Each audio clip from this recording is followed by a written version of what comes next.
Hello and welcome to this week's reading. Information and guidance for this week.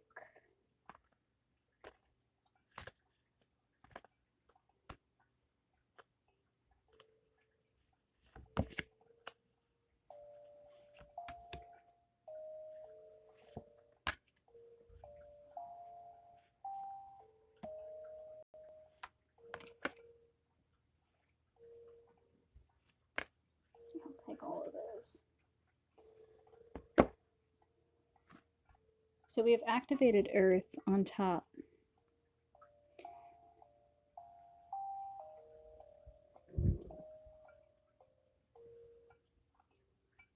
Ley lines are a very interesting subject, and it is,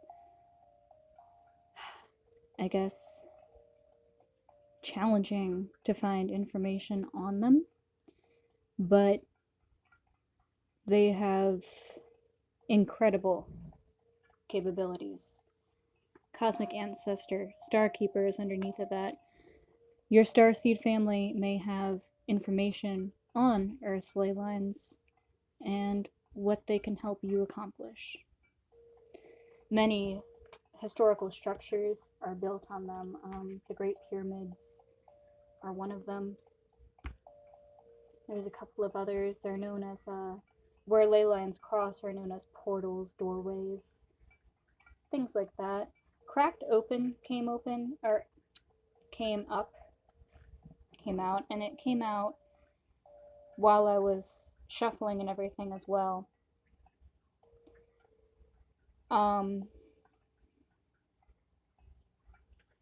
As well as the Void. So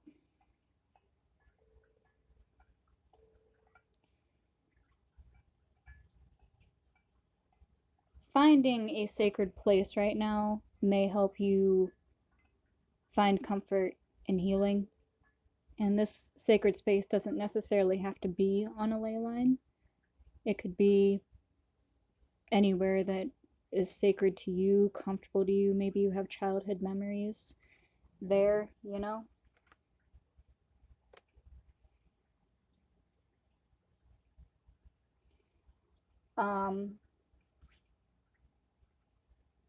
I feel like you have a lot to clean up, just maybe from a recent interaction with something or someone. But your starseed family and your spirit guides and the divine have all the soap and water that you need in order to reignite that light. If you look, even the void has light. Lost Lands also came up, and I really feel like this has to do with Earth, especially with the whole activated Earth thing. I feel like your starseed family has information, and you can find this through meditation, communicating through dreams, whatever way you and your guides choose to communicate.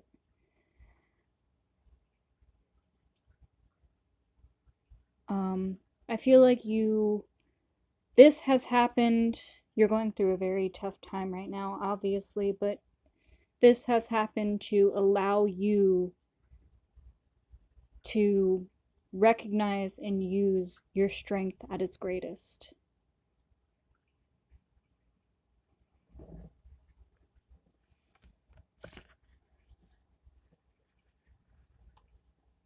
I also feel like you feel very stagnant right now, and it's not that you're not moving. I feel like it's almost like, have you ever been on like a boat and just traveling? It's the same scenery and you don't really realize that you're moving, but you are.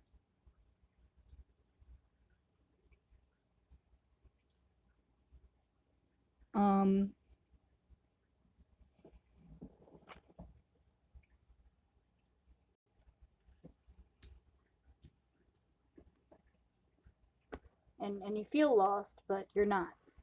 You're right where you're supposed to be, and you're where you're supposed to be for a reason.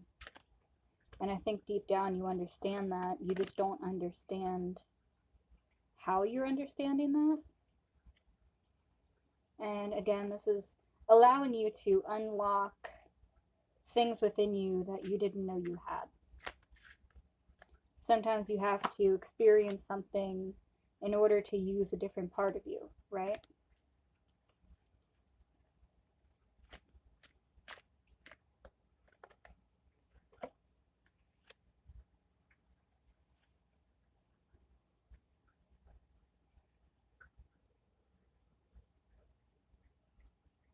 Is that an anteater? I don't think so. Seven of Crystals came out on top. I'm going to read the book for this one. But the Star came out, and this came out in a different deck while I was shuffling. So again, stars are far away from us, you know, when we look up at them. But in reality, the sun itself is a star. I mean, they're huge, flaming balls of gas, you know? You have light in your life, and you have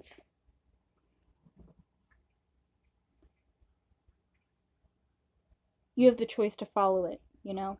I feel like you have that light and love in your life, but I feel like you're also maybe blocking yourself off from it. And I think you're being guided to follow the light and love that's open and available to you right now.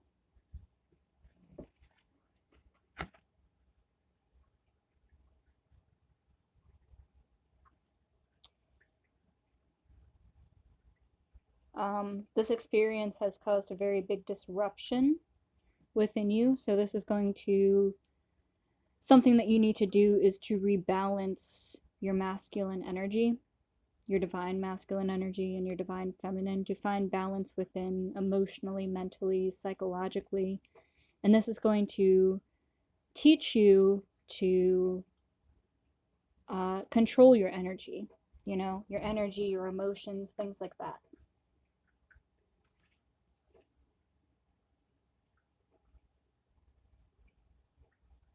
Yep, balance and harmony.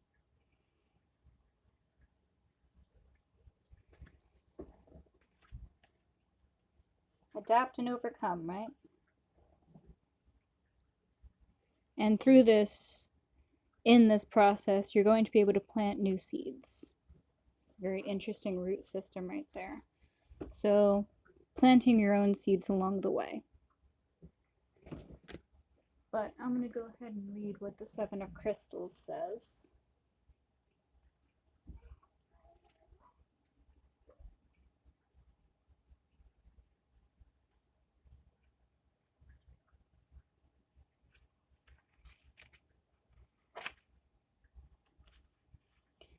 Oh, aardvark. Interesting. I kind of thought it was an anteater at first.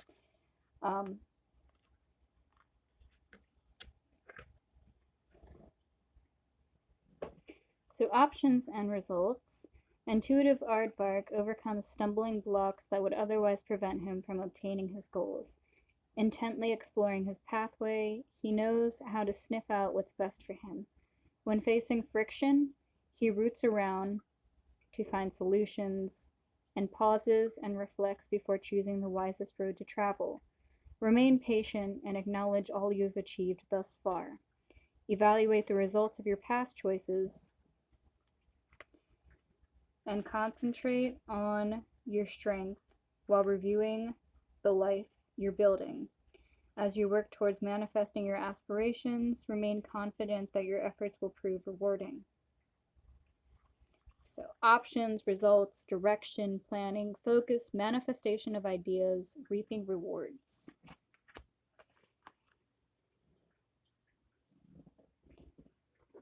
And the moon is underneath that. Another key sign of self-reflection, looking in the mirror.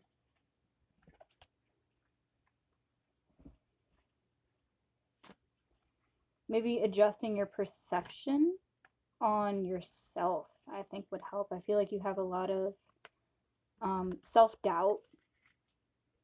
You don't believe in yourself. You don't think you're capable of what you want to achieve.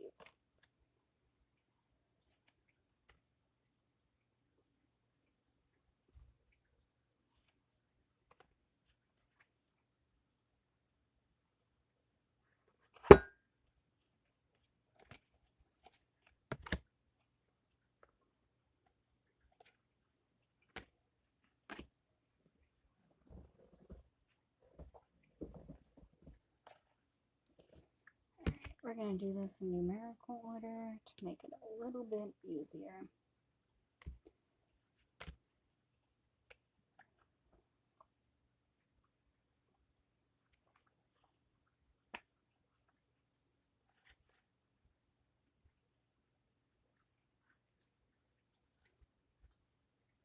Okay, so we're going to start out with 44, expectations.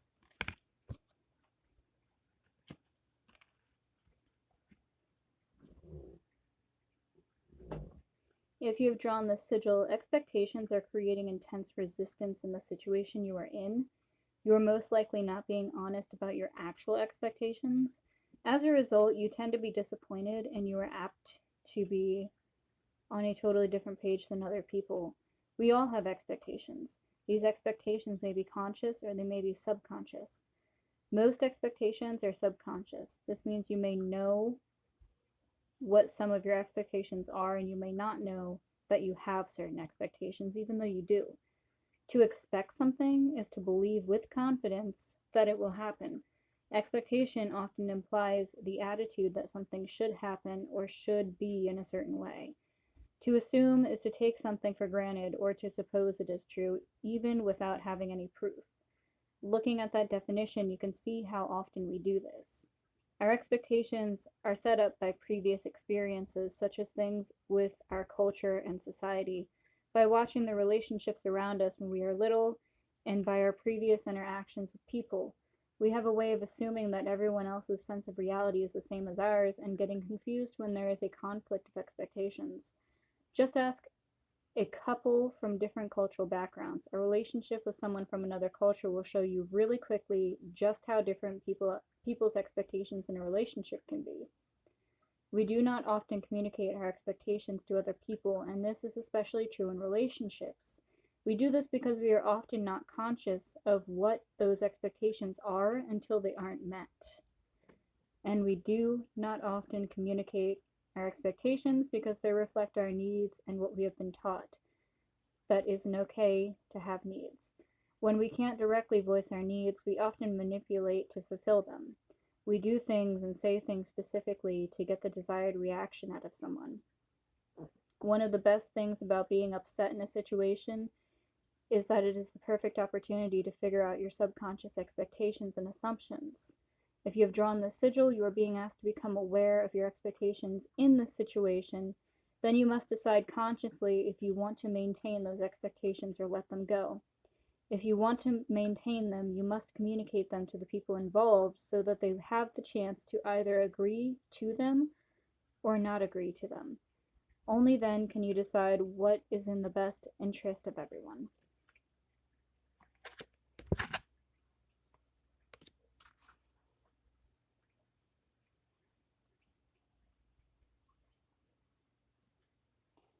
Okay, 51.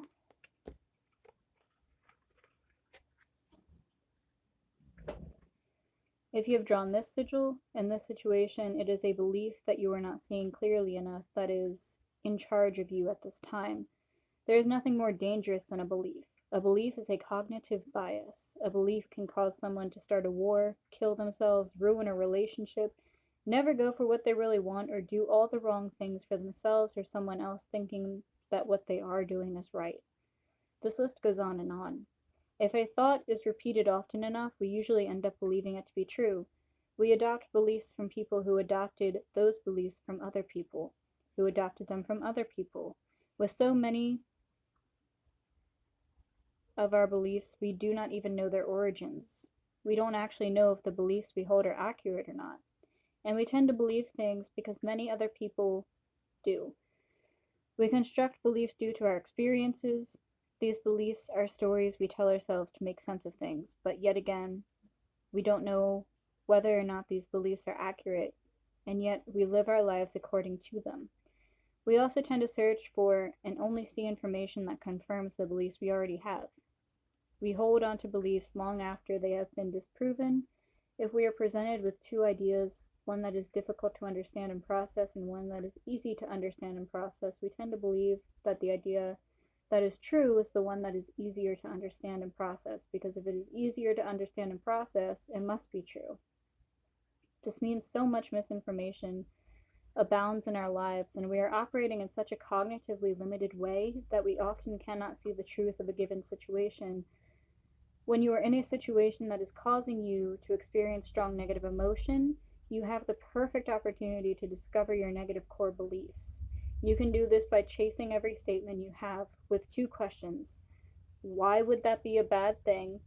What would it mean if that were true? For example, you may be in a situation where you are afraid of failing at something. I'm afraid I will fail. Is not the core belief, it is an emotional reaction to the actual core belief. You can drill down and find the core belief by asking, why would failing be a bad thing? The answer may be, I will look stupid. Then you ask yourself, why would looking stupid be a bad thing? The answer may be, other people will think that I'm stupid. Then ask yourself, why would other people thinking I'm stupid be a bad thing? The answer may be, I will be rejected. Then ask, what would being rejected mean to me if that were true? And the answer may be, I will feel worthless and be alone.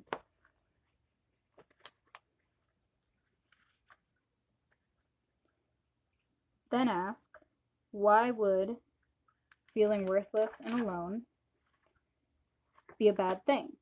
The answer may be, I will never be happy if I'm alone. Then link the first statement to the last to see the belief clearly that is currently at play in this scenario. If I fail, I will never be happy because I will be alone. The negative core belief in this case, I will never be happy if I'm alone. And the link is, if I fail, I will never be happy because I will be alone. You have chased down the root of why you were afraid of failing. Often there is more than one layer to a core belief, and it is different for different people. So another person might have the same fear of failing, but they might hold a very different core belief behind it. When you find a core belief within yourself, the belief itself may often sound totally illogical to you. It may even seem ridiculous to your logical mind. It's good when you have this reaction to a core belief because it means that it will be easier to start to introduce thoughts that are the opposite of that belief. It's easier to talk oneself out of a belief that seems ridiculous than one that makes sense. But you must realize that even though it seems ridiculous, it has been a belief of yours and it has rendered physical manifestations to match it. So it's a core belief that's affecting you greatly and preventing you from feeling good. Uncovering your core beliefs is a process that takes some time and practice.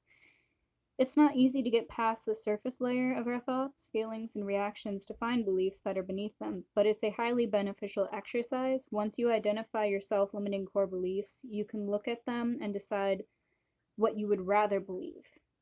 You can work on changing them one by one.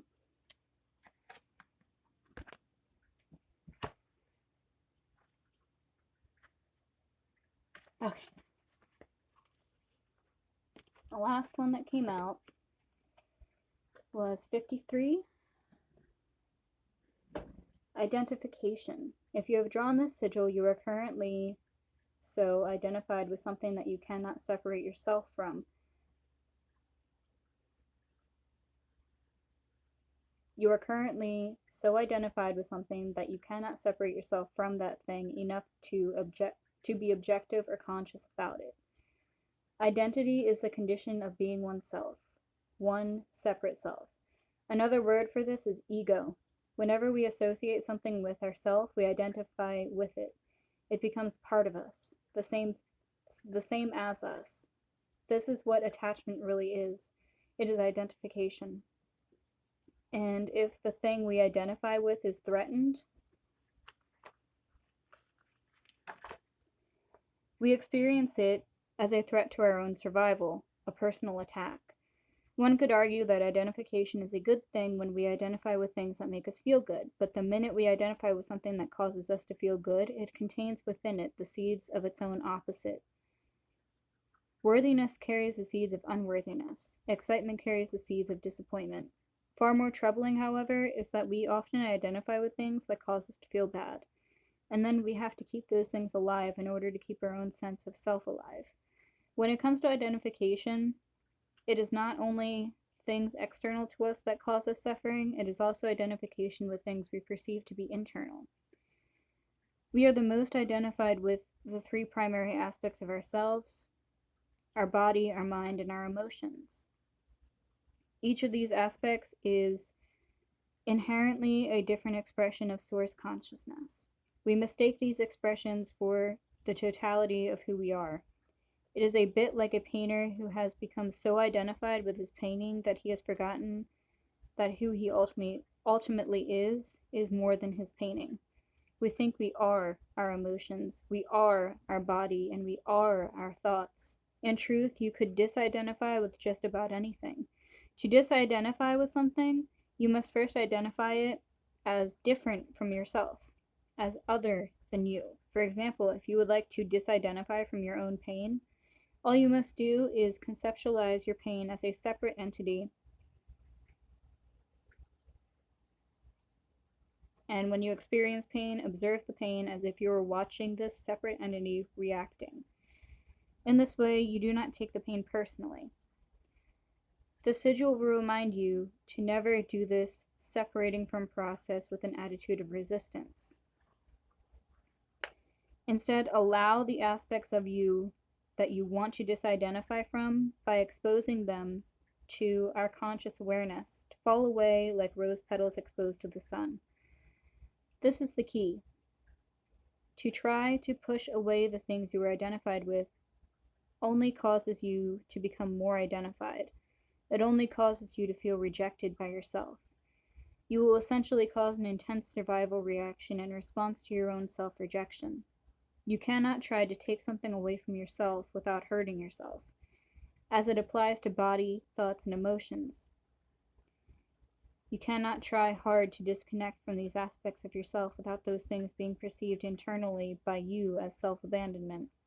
The way you allow these aspects to fall away is first to recognize them. Relative to the situation, take out a sheet of paper and jot down all the things you suspect you might be identified with. You can be sure that there are many more than those you write down, but this is a consciousness exercise. A good way to find things you're identified with is to look at everything you call mine. For example, the minute you say my friends, you're identified and thus attached to them. Also, everything you would put after I am. For example, the minute you say I am beautiful, you are identified with being sexy. Try to identify thoughts and beliefs you are identified with. For example, money doesn't grow on trees might be a thought you are identified with. Try to recognize emotions you are identified with. The ones you are most identified with are the ones that are chronic or come up most often. For example, disappointment might be one. Also, try to recognize the aspects of your body that you are identified with. For example, if you see yourself as ugly, you are physically identified with ugly. Anything you identified with will cause a strong reaction in you. The ego has owned it as part of its composite self. Whenever those things are threatened, the ego will go into a state of reactivity and defense. The ego has motive to maintain these aspects in our lives even if they cause us pain. It sees the loss of these things as annihilation. If you have drawn the sigil in the situation, you are not seeing your identification clearly. A little disidentification will do you good.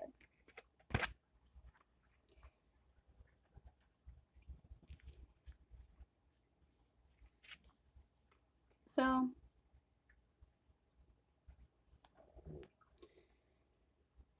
changing your perception on whatever this life experience has caused you, and especially like what led to it.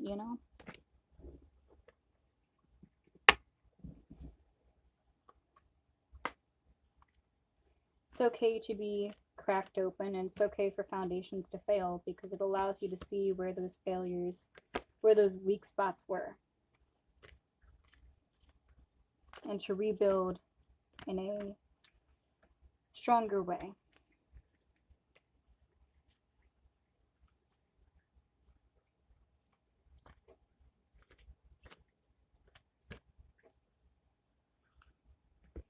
So Oracle came out on top. Let's did the drum underneath that.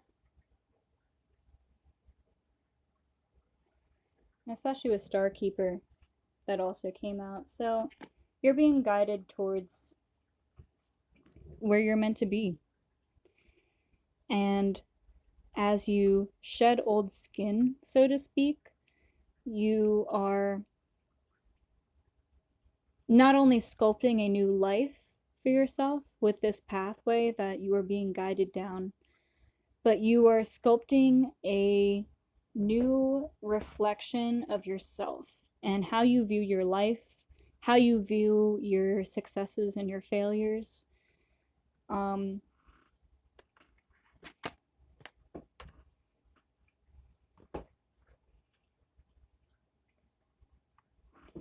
Arrow and Broken Arrow also came out. So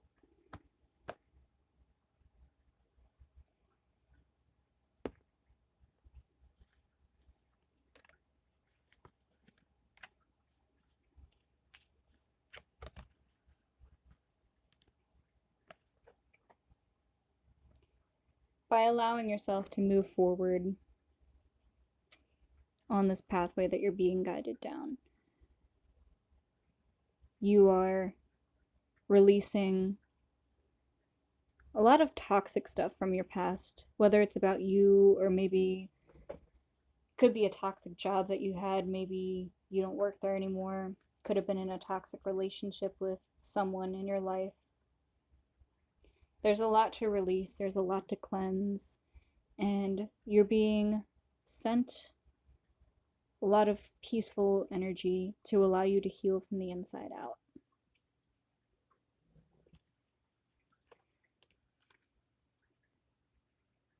Your arrow is being mended, so to speak.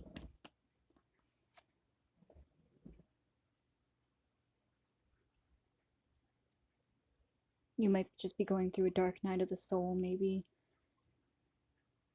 But you're not alone.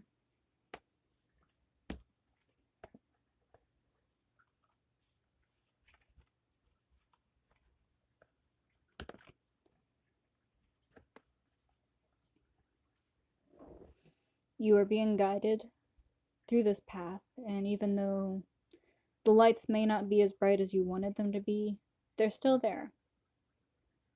And once you get there, it'll be a whole lot brighter than it is now.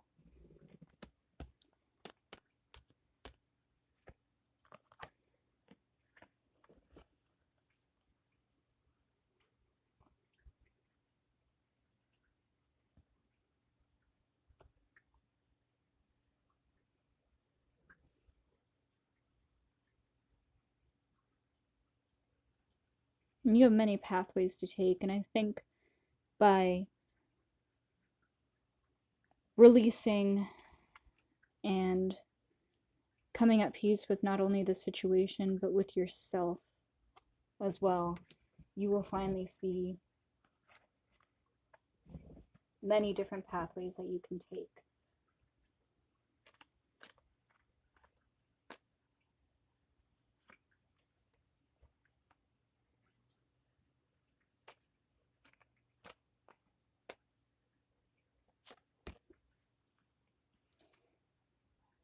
Aha, the Empress.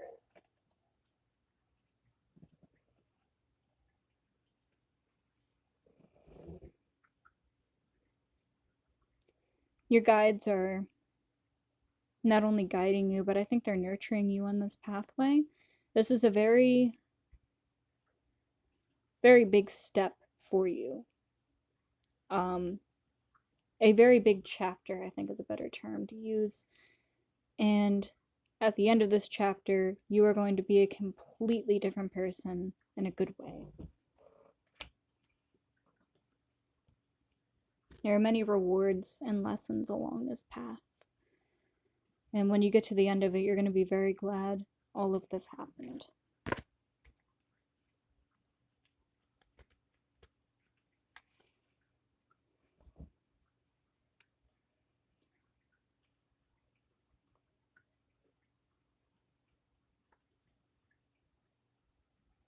Eight of Wands and Nine of Swords came out. So, with all these signs of guidance and being right where you were supposed to be, you have so much powerful energy around you, surrounding you, and your guides, your protectors, your angels, whatever term you use to identify them. You have a whole platoon around you. And they're here to help you complete this path because it's a very important path for you.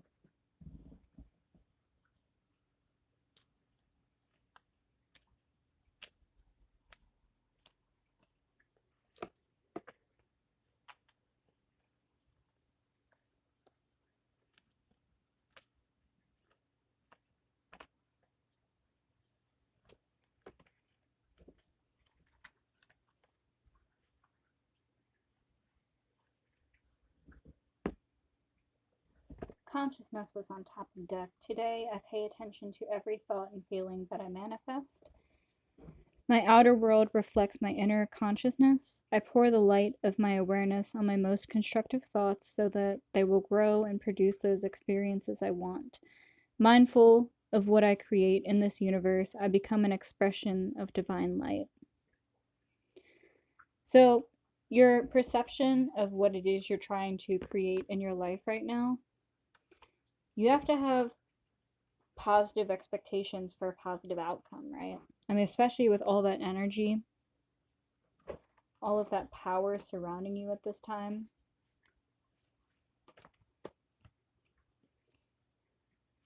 So, I mean, directing that energy properly so that you can manifest whatever it is you're trying to create properly. Crossing into the light. Today, I face a new bridge that I must cross on my journey to inner transformation. Today, like every day, I will practice the laws of universal love. Thus, I will deal with the current situation in a positive way so that as I continue to grow and evolve, I cross this bridge on my way towards the light. I am reminded of the true meaning of life.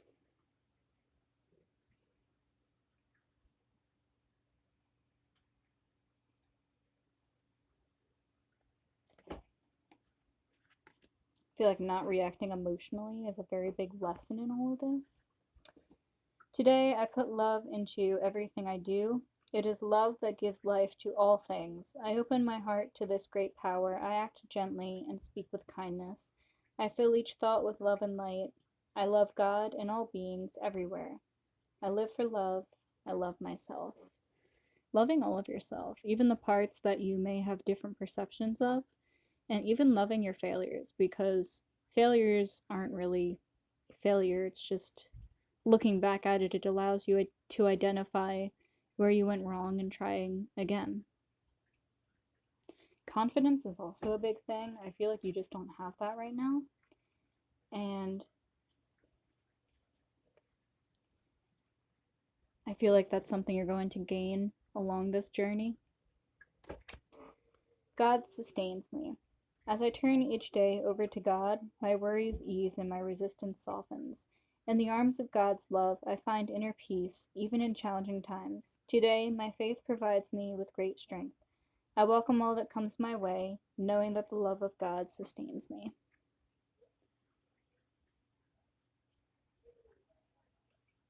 You're being given a cornucopia of love, blessings, help, and guidance.